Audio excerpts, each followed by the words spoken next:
Non-traditional talent webinar with LaunchCode and Broadcom. This is one of many webinars that we hope to host on a quarterly basis. And yeah, I'll do a quick introduction of our two speakers today. We have Allison Sissom, LaunchCode's Director of Strategic Impact. Hello, Allison. And we have Donna Amaral. Hope I got that right. Broadcom Mainframe Software Division. So thank you so much for being here, and I'll kick it off to you, Allison. Awesome. Welcome, everybody. Thank you so much for attending today. I wanted to introduce this partnership that we have had that LaunchCode has had with Broadcom. And Donna, do you mind speaking a little bit about how we work together? Sure, absolutely. Hi, everyone. Donna Amaral here from, as Alicia said, the mainframe division. I manage our Vitality program, which is how we are working with LaunchCode. So we partner with LaunchCode to source and hire resources who are interested in having a mainframe career. And we hire them, we put them through training, and then we work with our customers to actually place them at our customer locations. Awesome. Yeah. And we've been working with Broadcom for about 5 years now. And so you came to us to help solve like a really unique problem. So how critical is it to develop the workforce pipeline for mainframe and legacy systems? I think I'd start with there's a misconception, I think, out there of the word legacy and mainframe. So, mainframe, yes, it's been around for a long time, as long as, probably me, but I don't think it's considered legacy. I think that's a misnomer. The mainframe does run on at least 74% of our worldwide accounts infrastructures, doing everything from processing transactions from banking, airlines, and anything that you can probably think of runs on a mainframe or through a mainframe. And it is, and IBM consistently upgrades, modernizes the hardware, Broadcom with our software running and modernizing it. So I think to look at it from a sense of it's not that it's a legacy system, it's that we are in such a critical aspect of making sure that we are hiring candidates for long-term careers to continue with the mainframe because it is here to stay for a very long time. And I think that's, the most critical thing in working with LaunchCode to continue to hire people and place them at these accounts running the mainframes. Yeah, absolutely. Can you talk a little bit more about like the long-term implications of like the gap in people who need to clients who need to have this system and have the updates and have people help bridge the gap. And then what might happen if that gap's not addressed?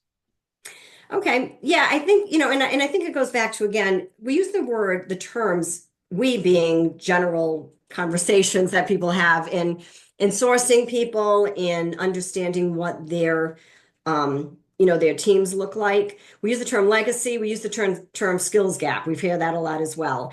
And I don't think there's a skills gap, in my opinion. I've been managing and hiring people for 35 plus years, a long, long time.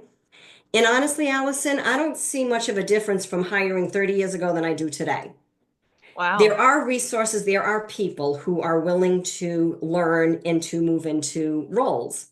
So I don't think it's necessarily that there's a skill gap for mainframe. It's more about companies looking at what their resource and their teams look like and being prepared for that natural attrition. And yes, mainframe resources are, we are the baby boomers. We are kind of getting at that point. Mhm. But that's true of any phase that you go through when you have teams. And so it's more about the companies looking at planning. We use the word succession planning, readiness Mhm. planning, and you should be doing that all the time.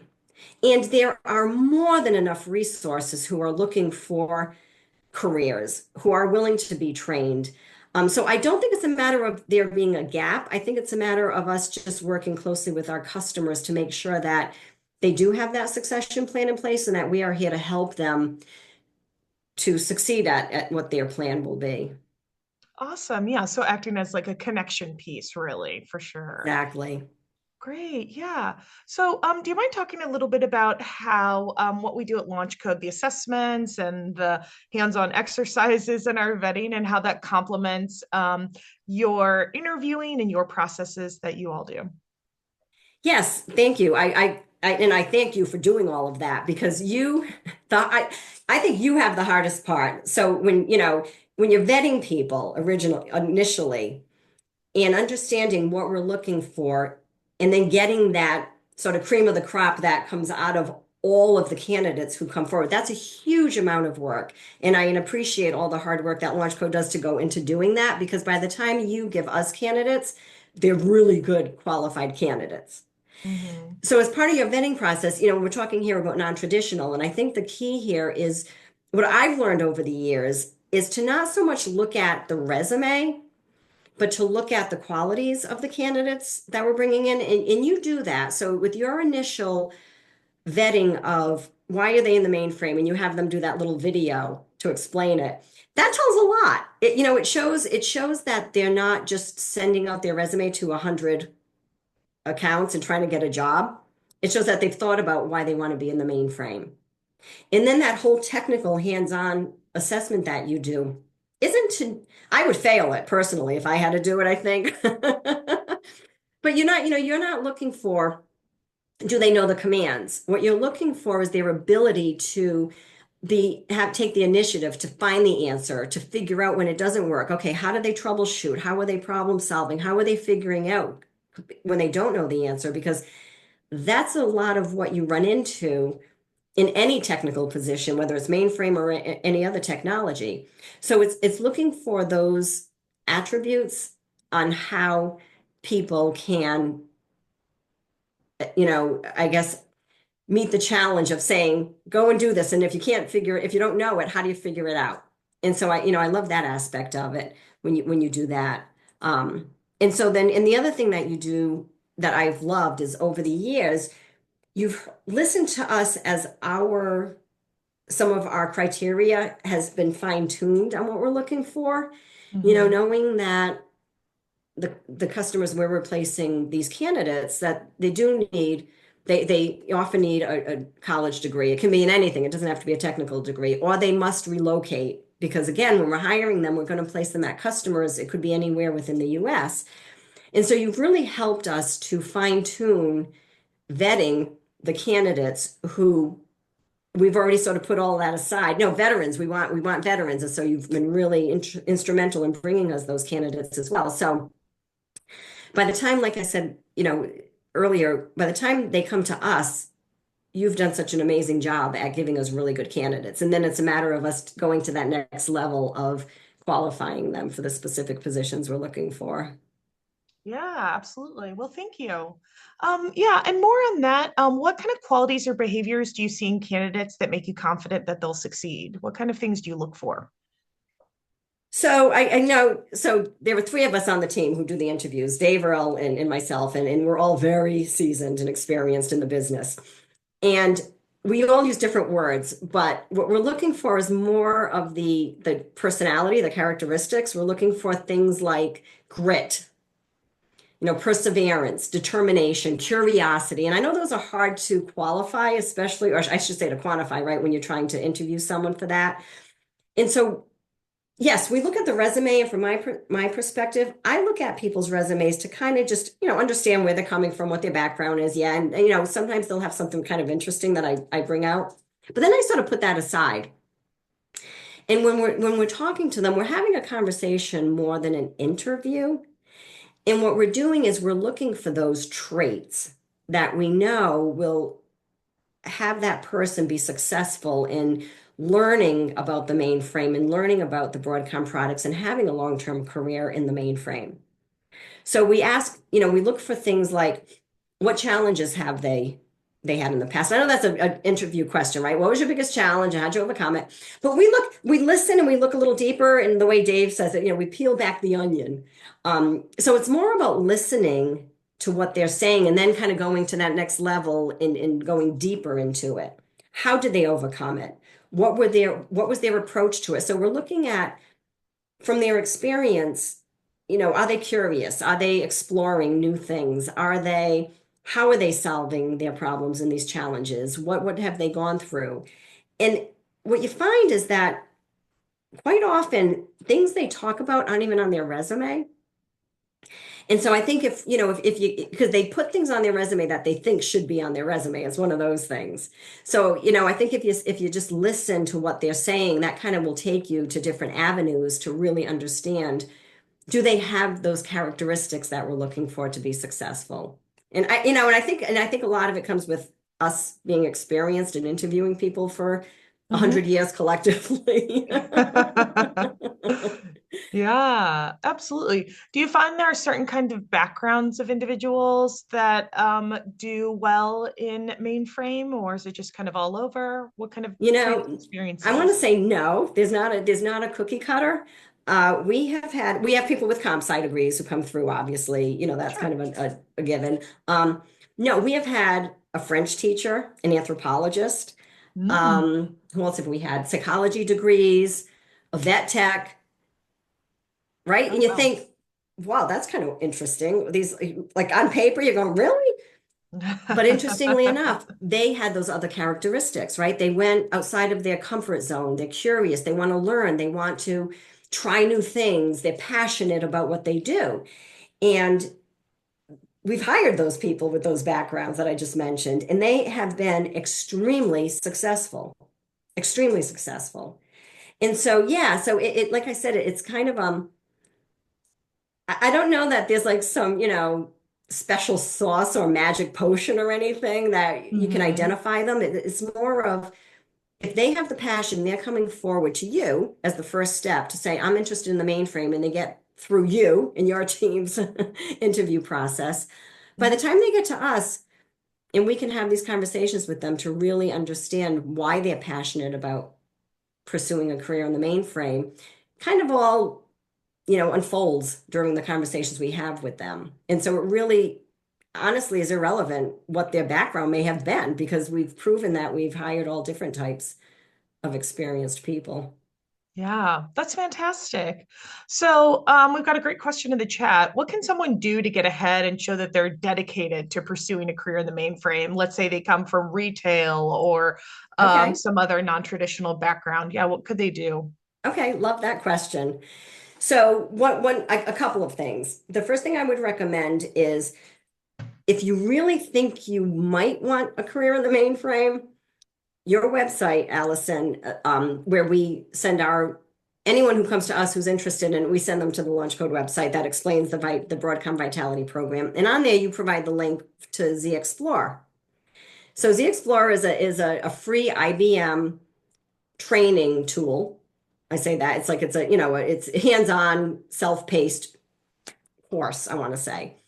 And that will truly tell you if you are interested in the mainframe or not. Because if you get through the first couple of modules and you're like, there's no way, then maybe this isn't where you want to be.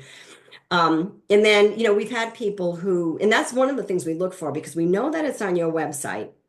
So if they come to us and the first question, that's Dave's, like Earl, Dave, and I each have our own little specialty areas. And that's always Dave's question. Have you done Z Explore?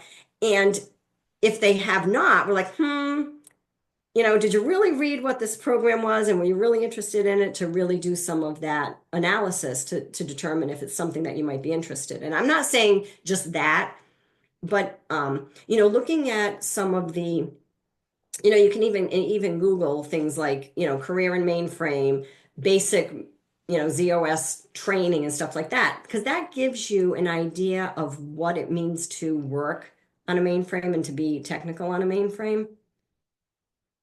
Yeah, absolutely. That makes a lot of sense. So then what kind of lessons or what kind of knowledge have you learned from working with non-traditional talent from whether it's other organizations or that other people could apply in their hiring practices? I think I think it goes back to a lot of what I've said Yeah. is, you know, try to, how do I want to say it? Try to think about the characteristics that you're looking for as opposed to the keywords. Like in the old days, I'm old enough to say in the old days, we'd have all the search mechanisms, right? So we would have, here's the position we want, and here are the keywords we're looking for. And then, you put it through the search tools to say, okay, pull out find the resumes with these keywords and connect them. And that's kind of how, and what we're experiencing here through the Vitality program and us hiring is we're not really looking for those keywords per se, but we're looking for the characteristics. So, I think about the characteristics of the people you need to be in those positions rather than, can they do the X and Y and Z? Because what we've learned is that most of the people that we hire can do X, Y, and Z. They just need to be trained on it. So we hire these people and we put them through extensive training. They go through 7 weeks. This is their full-time job for 6 months. They go through 7 weeks of mainframe foundations training. They go through 5 weeks of system programmer training, and then they go through 5 to 6 weeks of Broadcom product specific training. It is full-time, immersive, hands-on, capstone projects. And if they can get through that, we know that they're going to make it. They're going to make it in the mainframe. But they can come in, as I said, not knowing any of this. And we train them on it, and they've been successful in learning it. And so I think it's keep an open mind when you're looking at candidates and maybe not what's just the words on their resumes. Yeah, so yeah, more of like some soft skills or some aptitudes or some characteristics.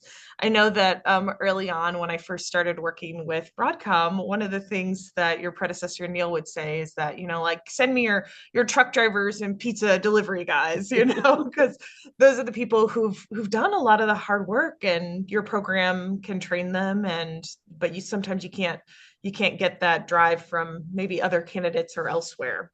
Exactly. It's, they know what it means to put in the hours, to persevere, to not know something, but have to put in that time to learn it or to do something to accomplish. And it's that grit. That's the word that we use, right? They have that grit to want to succeed and willing to put in the work that it takes to succeed. Yeah, absolutely. Yeah, so we have another question in the chat about I heard mainframe is going away all the time during working with different clients. It's interesting to learn that there are still jobs available and how to approach the training and get a job. Yeah, so we talked about this kind of early at the top of the hour. What are some like specific things that have indicated to you that you think that like the way you're doing and recruiting talent now is going to help serve you in the future? So I do laugh, and I'm not laughing at the person asking the question, but I laugh when they say the mainframe is going away. The mainframe cannot go away. The mainframe is your foundation. It's our foundation of all of the businesses in the world. It's just like the foundation of your house. It can't go away. It's you won't have a house. We won't have businesses if the mainframe went away.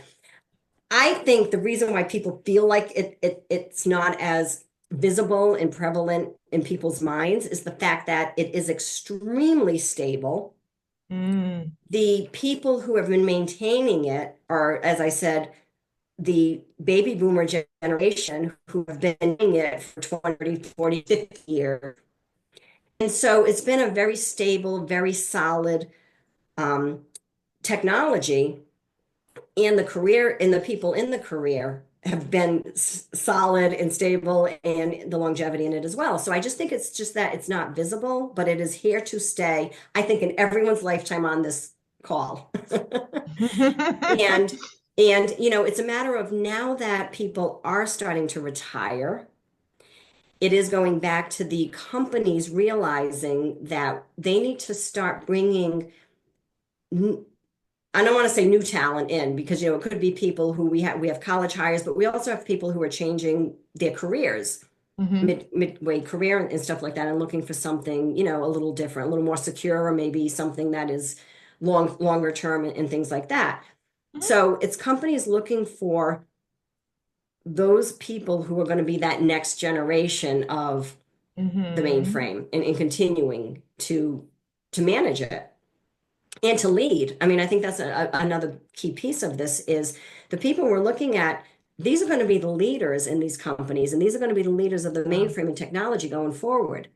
And so we have to look at who is doing that and bringing them into these accounts now while they still have the experts there so that they can have that transfer of knowledge and hand it off so that when those senior people are ready to go retire, that next generation coming on has that transfer of knowledge and is ready to take over and then continue for the next 30, 40 years as well.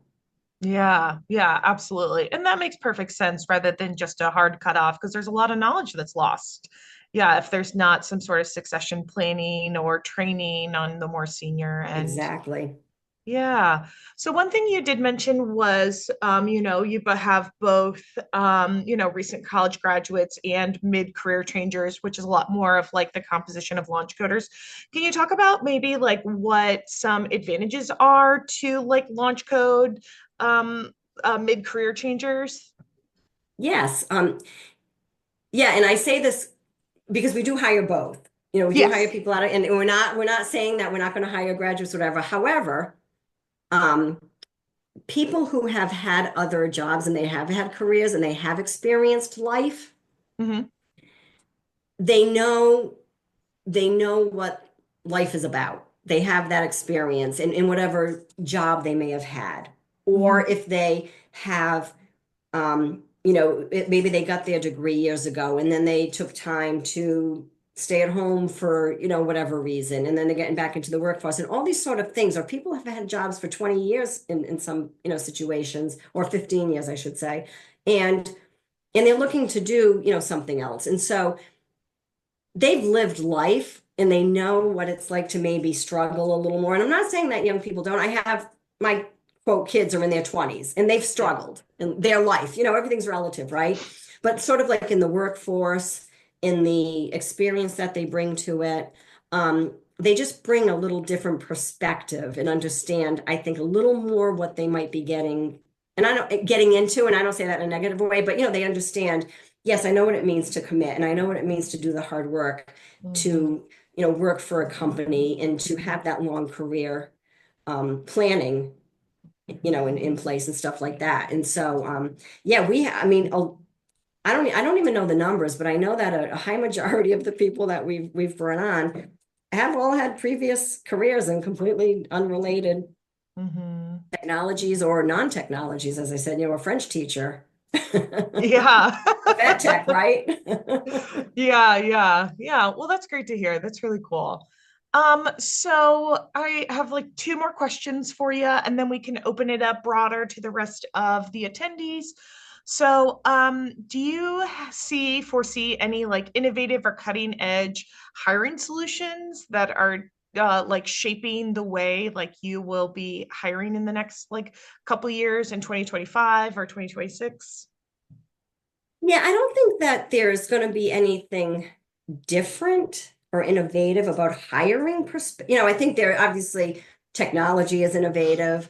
We're understanding there are more hybrid environments. Yes, mainframe is core and it's in the back room kind of thing, hidden. It's not the sexy, thing that you're looking at up front.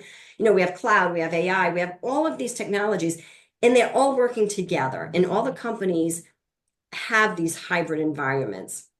And so in my opinion, it's not um, the the innovative way of hiring. It's more about looking at the candidates. And it goes back to what I said earlier. What are the characteristics of the candidates we need to look for? So if yes, we are hiring mainframers. That's what we do. However, these mainframers also have to have an understanding and a knowledge about the hybrid environment that they're going to be supporting. So Mm-hmm. they need to be able to communicate. They may not be an expert on AI, but they need to be able to communicate with the experts in the organization who have that responsibility so Mm-hmm. that they can understand how they integrate and work together for the integration, work together to support. If you're using one of the security products, yes, it's running on the mainframe, but every other department and every other application that you're using is coming through that security. So you do have to understand it. So I think it's broadening the the type of person that we're looking at and how we're moving forward with these hybrid environments rather than the siloed, mainframe distributed AI or cloud or whatever it might be. So I think it's more of who we're hiring rather than an innovative way of hiring. Does that make sense? Yeah, I think that does make sense. Yeah, yeah.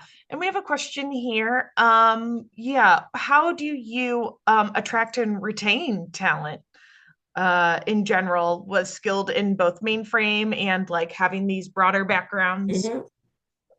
So the key to, I think, attracting is working with you in talking about it. So we work with you, Launch Coach who advertise. We talk about it when we go to conferences.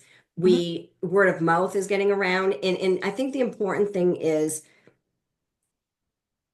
when we are talking to the candidates that they clearly understand what it means to be a mainframer, to be in this role, to be in this technology. Mhm. And by us interviewing them and really qualifying them that they do have those characteristics in the aptitude, in the determination, the curiosity, all those adjectives I used, right? All those skills to do these kind of roles that we know they will be getting into.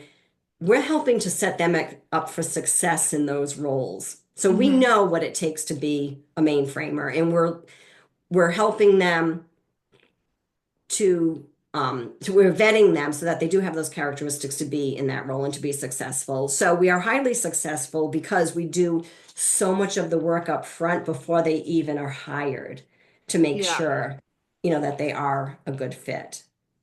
Yeah, absolutely. Yeah, it makes sense because then they know what's going on and they're bought into the process and then they can really, yeah, fully invest themselves if they know what's going on. Yeah. Yeah, we're pretty tough in our interviews. I'm smiling here when I smile in my interview, but we really, really drill down in the interviews and we really, make them think and really think about and more importantly for them thinking, we see how they're responding to it. Mm. So if they're hesitant, if they're giving us, if we see that they're giving us answers that they think we want to hear. You can see, I mean, that's again, I think that's experience when you interview people, we can see that.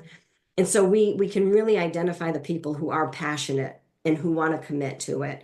And I Mhm. think that has really helped us to have that success rate of not only hiring them, but retaining them and having them be successful in the Mhm. roles that they're placed. Yeah, absolutely. Something else that comes to mind is, do you mind talking a little bit how you support the apprentices when Yes, they come on? Because I think that's a huge part of the success of your yes, program. So yeah, I'd love to hear yes. a little bit more about Thank that. you for prompting me on Yeah. Oh, that. yeah. Because I was thinking of that before and then it kind of went on my mind. Right. So what we do is just to let everyone here know with the program, what we do is we bring someone on, we hire them on. So we actually pay them a salary to go through our particular program. Now, not, there are different programs out there. And so we support them in that way that they are not worried about paying the bills because we are paying them a salary to be in this program and we're paying them to go through the training. So they go through, as I said, they go through this, 6 months immersive training. Hmm. While they're doing that, on the management side, Dave Earl and I, we align ourselves with each of the candidates who come on board. And so we are there to be their professional mentor, to be their manager, to help them in the ways. And I see it as being a parent in that we're helping them to succeed. We're here to support them from that professional, personal situation aspect of it. Hmm. While they're going through all the training, they will also, and once they're done with the training, they have a technical mentor we assign to them here at Broadcom. Hmm. So they are assigned to a specific product that they get trained on. And we have our experts in Broadcom on our products. And so, as part of the training, once they get through all the formal instructor-led training Hmm. aspects of it, they actually work with a mentor, a technical mentor, who brings them on and has them working with customers, has them understanding what support issues that are coming in and how to solve it, has them working on projects that they're working on as well. So they bring them in under their wing to understand what it's like to actually have a job in the mainframe. And so they're working real life situations, and they're doing all of this. So they're being mentored technically, they have us. And in the meantime, we're working with customers to find them roles and positions where we would then place them at the customer Mhm. site. When they get to that point, they move into the residency phase. And the residency phase is when they go on site to the customer site. So now the intent is that they will stay there for 6 months. We continue to pay them. We actually put them up in a corporate apartment again, so that they don't have to worry about the stress of all these other things. And they're focused on continuing to learn the trade, continuing to learn the technology. And more importantly, when they're at that residency, we want them to focus on the customer, learn the customer's environment, learn Mhm. how they're using the products. The customer, to be part of this, also commits to having a mentor on their side. Mhm. So because yes, we can mentor them on the product, but every customer has their own implementation and unique configuration of the products. So they have their technical mentor there and the manager there who's mentoring them. So in the end, the person has 4 people, supporting them from a management perspective, from a technology perspective, Mhm. and we are there to support them. We don't handhold them because we've Yeah. hired the people who take the initiative, who are self, motivating and all of that stuff. But I think mentoring is one of the critical things that we as experienced people can do for anyone, not just in this program or coming into the mainframe, but I think in life in general. Is just offering that support and mentorship to others who are coming up into their careers. Yeah, absolutely. And I think that makes a lot of sense, especially since, yeah, the background of these people, they might have some sort of like imposter syndrome or not feel as comfortable. So that support to help them successful is, yeah, really, really essential. Yes, and it's a safe place, right? So the idea is that when you're working with us, they can, and that's one of the things that we really, really try to promote is talk to us. If you're feeling that imposter syndrome, or if you're gonna, if you're in the middle of the 7 weeks of foundations training, think there is no way I'm gonna get through this.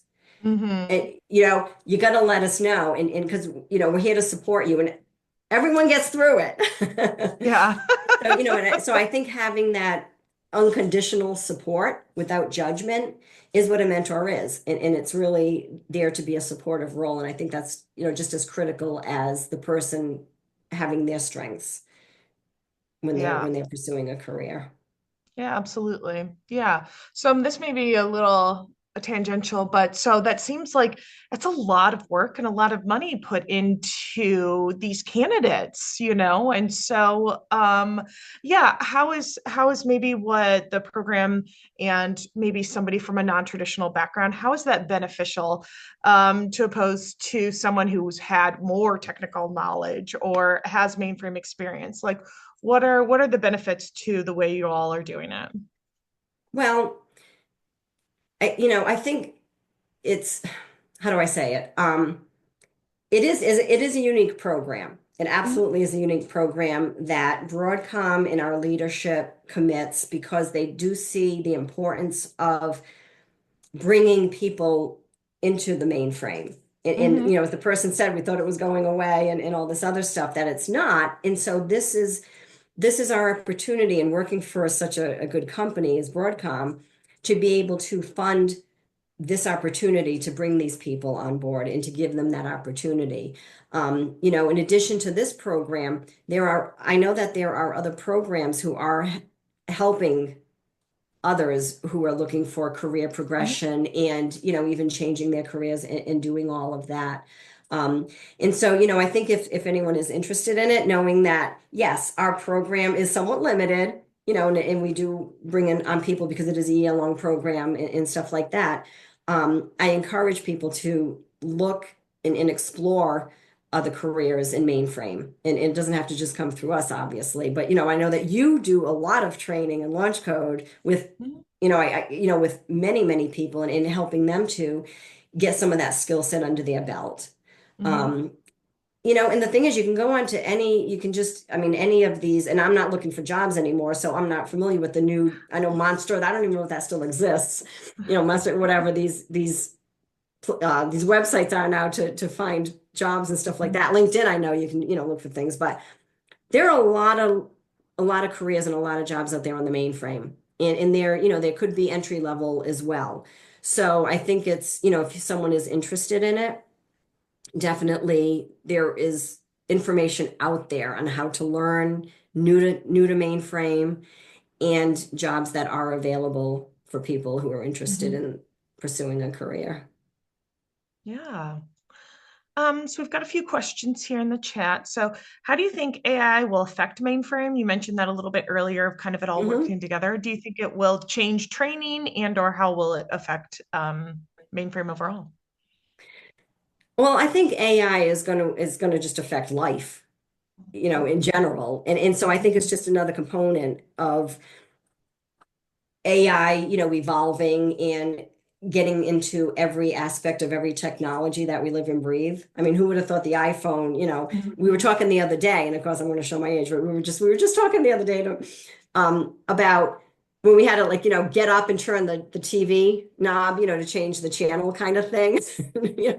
I mean, things continue to evolve and they're evolving even at a faster pace. And so I don't know that it's a matter of AI affecting mainframe. I think it's a matter of technology just advancing, and that's going to encompass all of it, and how we work with it.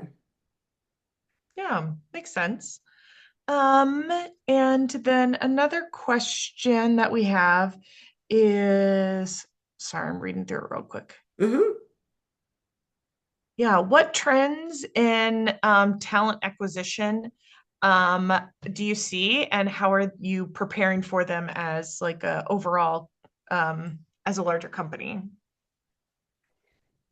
The Yes, trends, let me see that. Well, yeah, what? yeah, Yeah, trends in go talent ahead. acquisition. Trends, Yeah. yeah, trends and trend.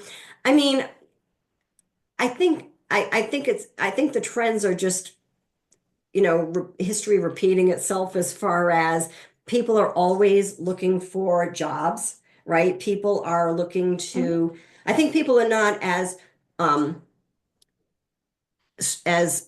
what's the word, like maniacal in maybe what they did coming out of college, like I did, 40 plus years ago, right? You come out, this is your major, you go get that job. I think people are exploring more about what they enjoy doing. And so that's opening up, it really is opening up the opportunity, which is why we're talking here about these non-traditional talent that we're able to really take advantage of. Because people are willing to take chances and they are willing to do something different. And I think we need to just embrace that and get some Yeah, talent. Yeah. absolutely. Awesome. Do we have any other questions from the audience, or is there anything else, Donna, that you want to answer that we weren't able to touch on yet? We're getting a little bit close to time, so I just want to make sure that we address all the things. I think I've covered everything. Again, great partner with LaunchCode. Yes, we work really well together. I absolutely love working with you, and we really appreciate all the hard work you put into helping us be successful with our talent acquisition. Oh yeah, absolutely. Great. That's awesome. Yeah, if there are any more questions, feel free to drop them in the chat. We have a few minutes. But if not, thank you so much, Allison, and thank you so much, Donna. We can definitely get back to any questions if we have them. But if you also have any questions, you can always email them to any of us, but you can reach out to us at enrollment@launchcode.org with any of the questions that you have, or you can reach out to